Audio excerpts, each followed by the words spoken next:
ഏയ് രാജു, നീ എന്തായി കാണിക്കുന്നേ? കൃത്യസമയത്ത് തന്നെ വീണ്ടും. വർമ്മ സാറേ,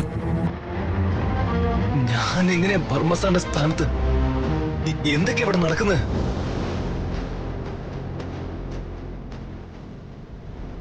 ശരി സാറേ, ഇങ്ങനെയൊന്നും അല്ലല്ലോ നിങ്ങൾ എന്നോട് പറഞ്ഞത്. യാമിനി മാഡം,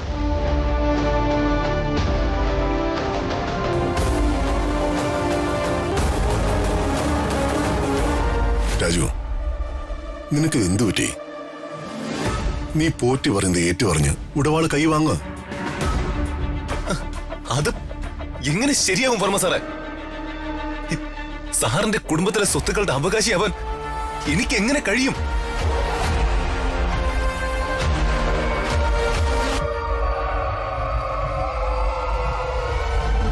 എന്റെ മകളുടെ കഴുത്തിൽ താലി കെട്ടിയ നിന്നെ അല്ലാതെ ഇതൊക്കെ പിന്നെ ഞാൻ വേറെ ആരെ ഏൽപ്പിക്കുക? അതിന് വർമ്മ സാറിന്റെ മകളെ ഞാൻ താലി കെട്ടിയിട്ടുമില്ല, അവരെന്റെ ഭാര്യയുമല്ല. പിന്നെ ഞാൻ എങ്ങനെ ഈ ഉടപാട്?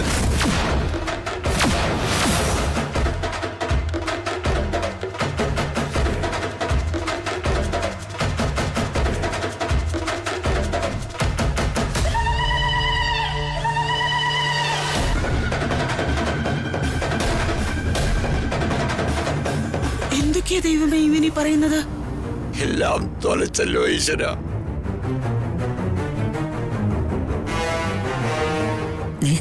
നീ എന്താ പറഞ്ഞേ?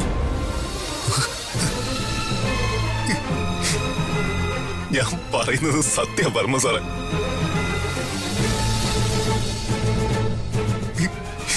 നിങ്ങളൊക്കെ കരുതുന്ന പോലെ ശ്രുതിക മാഡത്തെ ഞാൻ വിവാഹം കഴിച്ചിട്ടില്ല.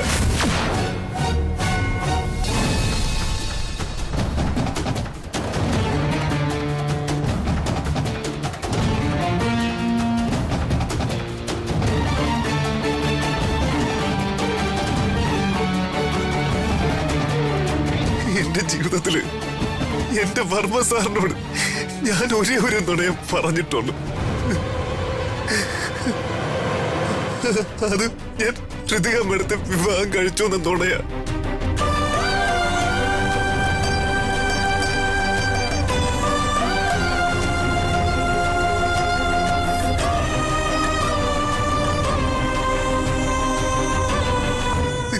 ഞാനും മാഡവും ഇത്രയും കാലം നിങ്ങളെയൊക്കെ പറഞ്ഞു പറ്റിക്കായിരുന്നു.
വേണുട്ടാ, ദാ ഞാനിത് എത്തി.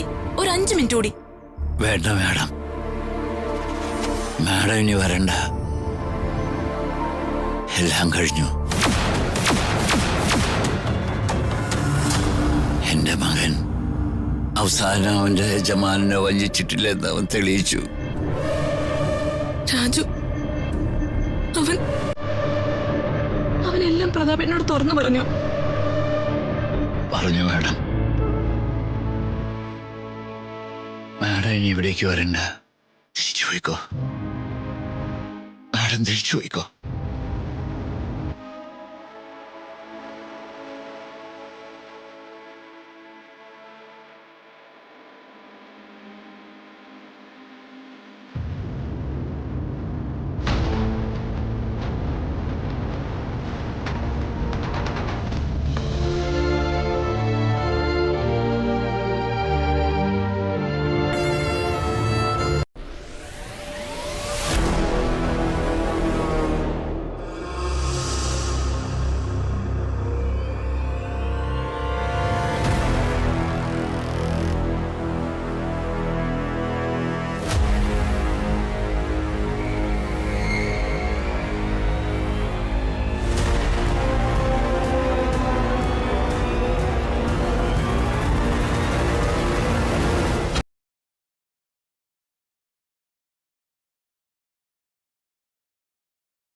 എന്താ പ്രതാപ നീയൊന്നും മിണ്ടാത്തെ?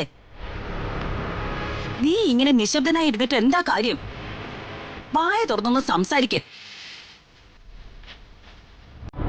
ഇവര് ചെയ്തതിലേ ഒരല്പമെങ്കിലും ശരിയുണ്ടോ?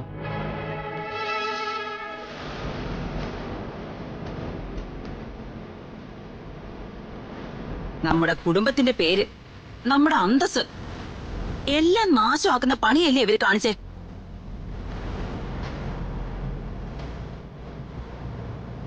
എടാ രാജു, നിനക്ക് എങ്ങനെ ധൈര്യം വന്നടാ ഞങ്ങളുടെ മോളെ വിവാഹം ചെയ്തു എന്ന് നോണ പറയാൻ?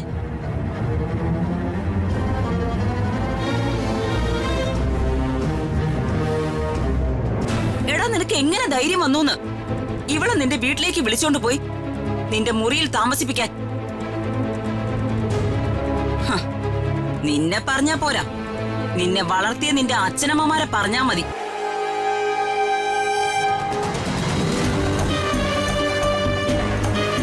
തല കുനിച്ചിട്ടൊന്നും കാര്യമില്ല. ശരിക്കും എല്ലാത്തിനെയും പിടിച്ചേ പോലീസിൽ ഏൽപ്പിക്കാ വേണ്ടേ? എന്റെ നാക്ക് ചൊറിഞ്ഞു വരുന്നുണ്ട്. പിന്നെ എന്റെ അനിയനുള്ളത് കൊണ്ട് ഞാൻ നിങ്ങളെ ഒന്നും പറയുന്നില്ല, മനസ്സിലായോ?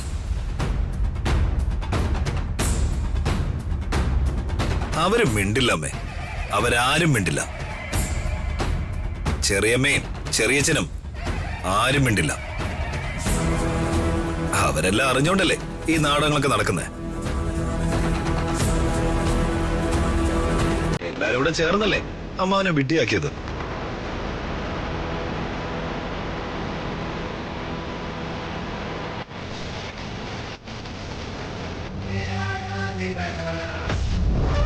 അമ്മയും ഞാനും എത്ര തവണ അത് പ്രൂവ് ചെയ്യാൻ നോക്കിയതാ. അന്നേരം എല്ലാവരും തടസ്സം നിന്ന് അവസാനം നമ്മുടെ കുടുംബത്തിന്റെ ഉടവാള് വരെ ഇവന്റെ കൈകളിലേക്ക് എത്തുമെന്ന് വന്നു. പേടിച്ചിട്ടാ അമ്മേ, എന്നെ പേടിച്ചിട്ടാ ഇവൻ സത്യം പറഞ്ഞത്.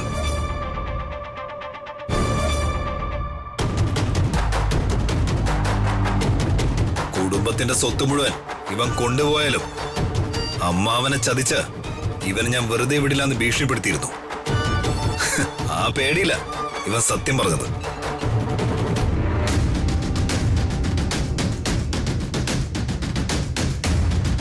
പ്രതാപ, ഇതിങ്ങനെ വിട്ടാ പോരാ. പ്രായപൂർത്തിയായ ഒരു പെൺകുട്ടി ഇവന്റെ കൂടെ ഇത്രയും നാള് താമസിച്ചതാ. നമുക്കൊന്ന് ഹോസ്പിറ്റലിൽ പോണം. ഇവള് പരിശുദ്ധിയാണോന്നൊന്ന് ടെസ്റ്റ് ചെയ്യണം.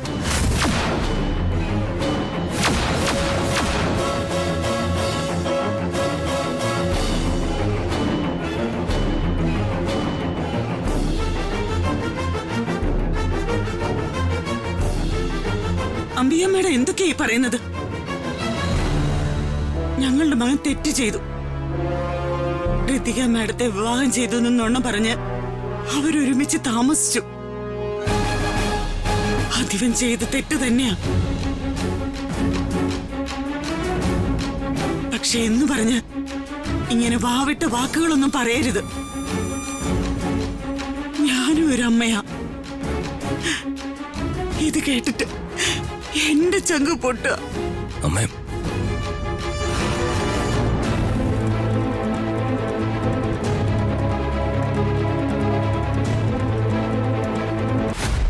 ചങ്ക് പൊട്ടുന്നുണ്ടല്ലേ? ഞങ്ങളുടെ കൊച്ചിന്റെ ഭാവി ഓർത്ത് ഞങ്ങളുടെയും ചങ്ക് പൊട്ടുന്നുണ്ട്.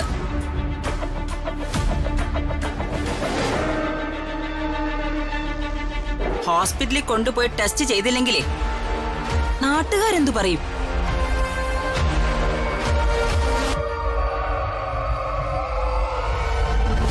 ഇവനെപ്പോലൊരു നിർഗുണന്റെ കൂടെ ജീവിച്ച പെണ്ണ്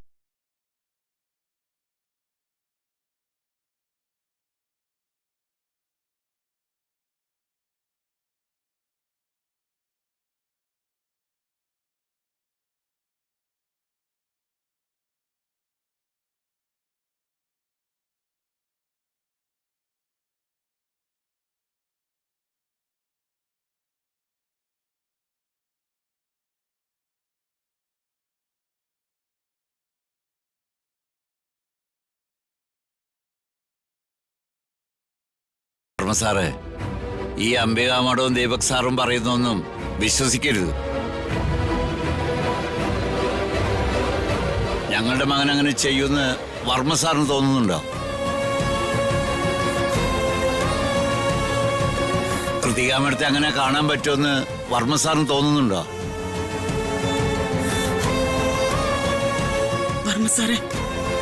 വർമ്മ സാറിങ്ങനെ ഒന്നും മിണ്ടാതിരുന്നു കഴിഞ്ഞാ ഇവര് പറയുന്ന എല്ലാം വർമ്മ സാർ വിശ്വസിച്ചു എന്നല്ല അതിന്റെ അർത്ഥം.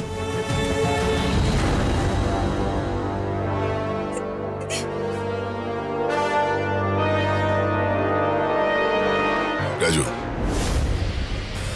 നീങ്ങി വാ.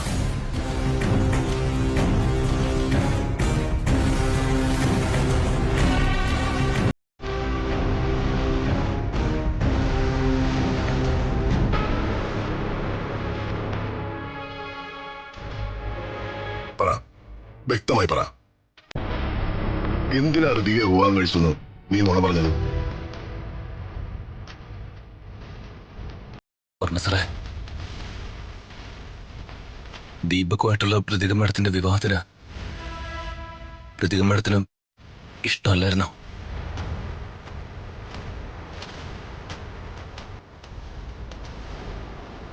അപ്പോ ഋതിക മേഡം ഈ വീട്ടിൽ നിന്ന് ഇറങ്ങിപ്പോയപ്പോ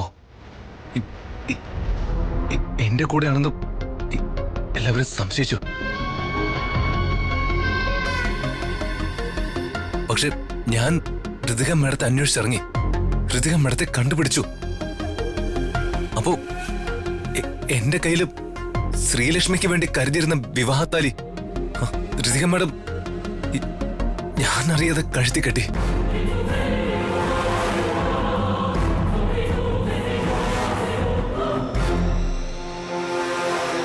ആ കഴുത്തി കെട്ടിയ താലിയ ഋതിക മേഡം ഇവിടെ വിവാഹത്തിന് ഞാൻ കെട്ടിയ താലിയാന്ന് പറഞ്ഞ് കാണിച്ച.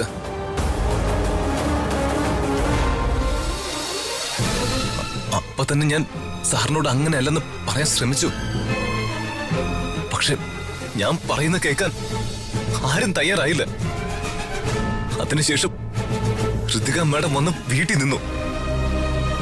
ഋതിക മേഡത്തിന്റെ വിഷമങ്ങളൊക്കെ മനസ്സിലാക്കി കുറച്ച് ദിവസത്തേക്ക് ഋതിക മേഡത്തെ വീട്ടിൽ നിർത്താൻ എനിക്ക് തീരുമാനിക്കേണ്ടി വന്നു.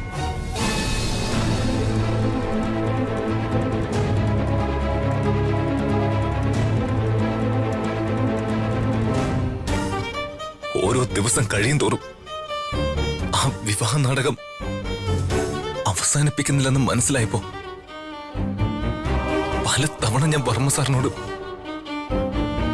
സത്യങ്ങൾ തുറന്നു പറയാൻ ശ്രമിച്ചതാ. പക്ഷെ അപ്പോഴൊന്നും ഞാൻ പറയുന്ന കേൾക്കാൻ വർമ്മ സാറ് തയ്യാറായില്ല. ഇതെല്ലാം ഒരു തെറ്റിദ്ധാരണയാ. എനിക്ക് ഈ പഴംപുരാണം കേട്ടോണ്ട് നിൽക്കാൻ സമയമില്ല. സർ സർ ഞാൻ പറയുന്നത് മുഴുവനും കേട്ടാ സാറിന്റെ ഈ തെറ്റിദ്ധാരണ മാറും. എനിക്കത് ഉറപ്പാ. സർ ഞാൻ രതിക മേഡത്തെ കല്യാണം കഴിച്ചു.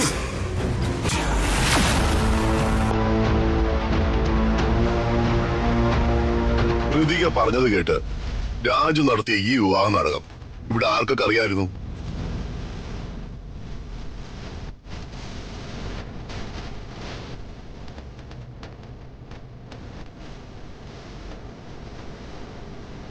അതിവിടെ അറിയാനേ വളരെ ചുരുക്കം പേരേ ഉള്ളൂ പ്രതാപ. എനിക്കും ദീപകിനും അറിയായിരുന്നു,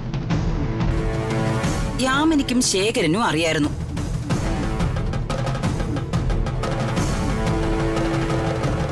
പിന്നെ രാജുവിന്റെ അച്ഛനും അറിയാമായിരുന്നു എന്നാ എനിക്ക് തോന്നുന്നേ. പ്രതാപ, രാജുവിനെ മാത്രം ഞാൻ ഇതിൽ കുറ്റപ്പെടുത്തില്ല. എനിക്ക് തോന്നുന്നതേ രാജുവിന്റെ അച്ഛനും അമ്മയും ഈ വിവാഹം ശരിക്കും നടന്നതല്ലെന്ന് അറിഞ്ഞിട്ടും നമ്മുടെ സ്വത്തുക്കളൊക്കെ കിട്ടാൻ വേണ്ടി രാജുവിനെ പറഞ്ഞ് എരിവ് കയറ്റി കളിച്ച ഒരു കളിയായിരുന്നു ഇതെന്നാ.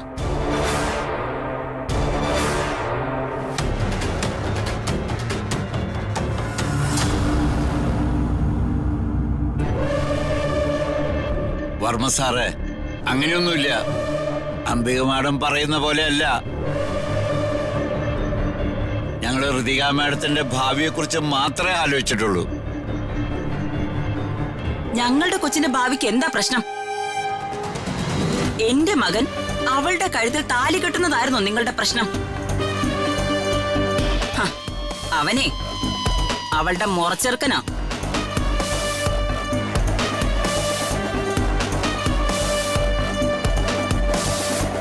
അങ്ങനെയല്ല അംബിക മാഡം. എങ്ങനെയല്ല അംബിക മാഡം? ദേ പ്രതാപ, നീ ഡോക്ടേഴ്സിനെ വിളിക്ക്, അല്ലെങ്കിൽ നമുക്ക് ഹോസ്പിറ്റലിലേക്ക് പോവാം. ഞാൻ പറഞ്ഞില്ലേ, ഇതൊന്നും ഇവിടം കൊണ്ട് വിട്ടാ ശരിയാവില്ല. ഇവള് പരിശുദ്ധിയാണെന്ന് നമുക്ക് തെളിയിക്കണം. ചേച്ചി നിർത്ത്.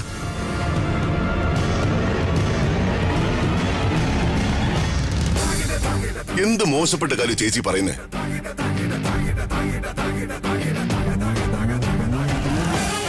രാജുവിനെ എനിക്ക് വിശ്വാസമാണ്.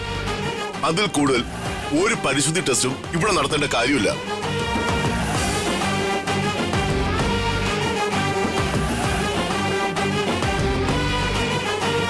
പ്രതാപ, നീ ചേച്ചി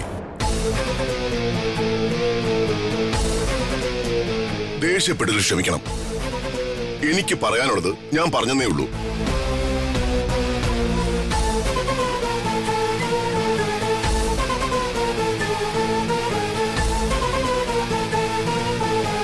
രാജു, നിന്റെ ഋതിക മേഡം നിന്നോട് പറഞ്ഞ നീ എന്തും ചെയ്യോ?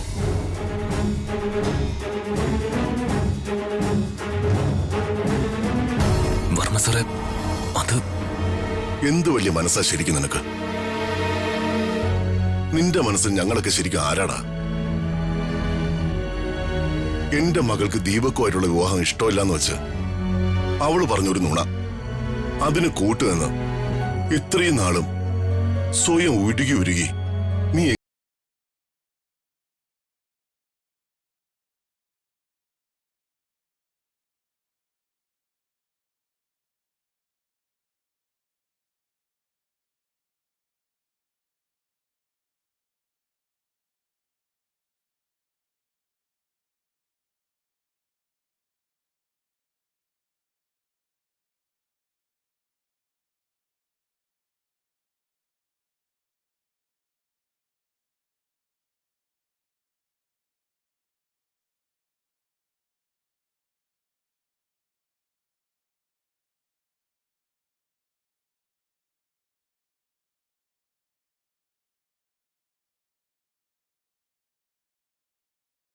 പറഞ്ഞ വാക്കുകൾ ഞാൻ കേട്ടില്ല. നിന്നെ ഞാൻ അവിശ്വസിച്ചു. പക്ഷേ നീ എന്നോടുള്ള സ്നേഹം കൊണ്ടും എന്നോടുള്ള ബഹുമാനം കൊണ്ടും എന്റെ മകളായ നിന്റെ ഋതിക മാഡത്തെ നീ എന്നെ സംരക്ഷിക്കും പോലെ സംരക്ഷിച്ചു.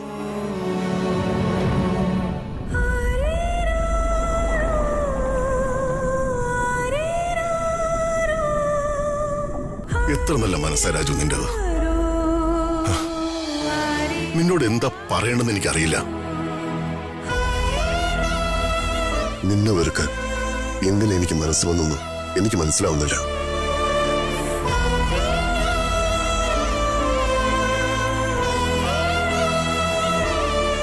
നീ ഋതികയെ വിവാഹം കഴിച്ചു എന്നറിഞ്ഞപ്പോ ഞാൻ ഒരുപാട് നിന്നെ വെറുത്തുപോയി. പക്ഷേ നിന്റെ ക്വാളിറ്റീസ് എന്താണെന്ന് ബോധ്യമുള്ളത് കൊണ്ടാ നിങ്ങളുടെ വിവാഹം ഞാൻ അംഗീകരിച്ചത്.